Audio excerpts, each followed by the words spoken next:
From dealing with rejection to getting the cold shoulder from your children. It's Therapy Thursday, and Dr. Brenda Lloyd-Jones from the University of Oklahoma is here to answer your mental health questions. And Brenda, as always, it's good to see you. Thank you, Shannon. Likewise. I want to jump in with our first question today from Kent. Ken asks, when I pick my kids up from school, they rarely talk to me except for what they ate for lunch. Despite my best efforts, they only want to talk to each other. What can I do to encourage them to open up more with me?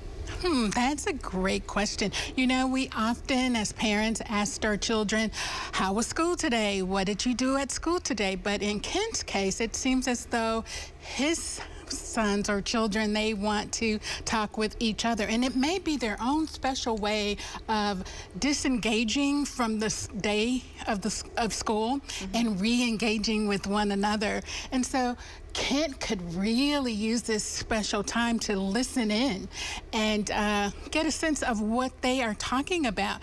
And he can garner some information and later ask questions for clarity or if he wants more information.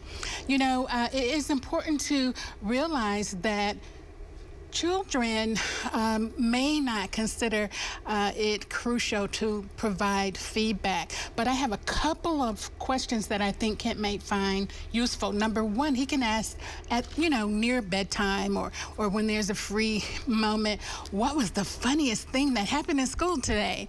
And listen for the answer. Or he could ask them, what are you most looking forward to at school tomorrow?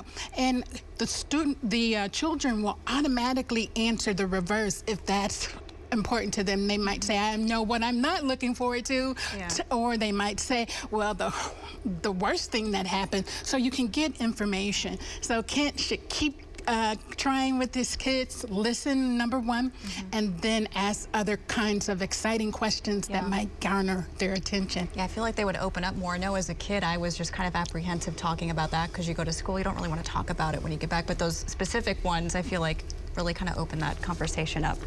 Our final question today comes from Melissa. She says, I feel bad for a coworker who applied to present at a conference but was rejected. I was invited to present at that conference despite having not applied. I'd like to tell him the news, but I'm scared how he's going to react. What should I do in this situation?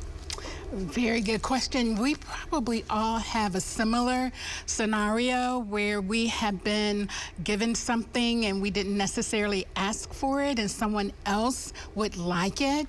I think it is important for Melissa to really gauge how her coworker or associate is feeling about that.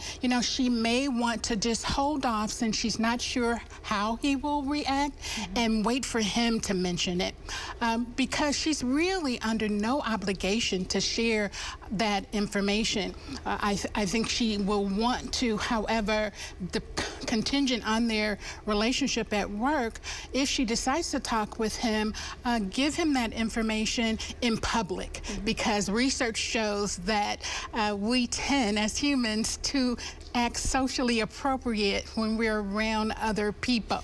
And in this way, she certainly will have a better chance of getting a favorable reaction from him. But again, the heart of the matter, she doesn't have to explain or talk about it. It's really up to her. Okay, Brenda, good advice as always, and it's good to see you on this Thursday as well. If you at home have a question you would like for us to consider next week, just send those over to therapythursday@griffin.news. Stacia? Thanks, Shannon.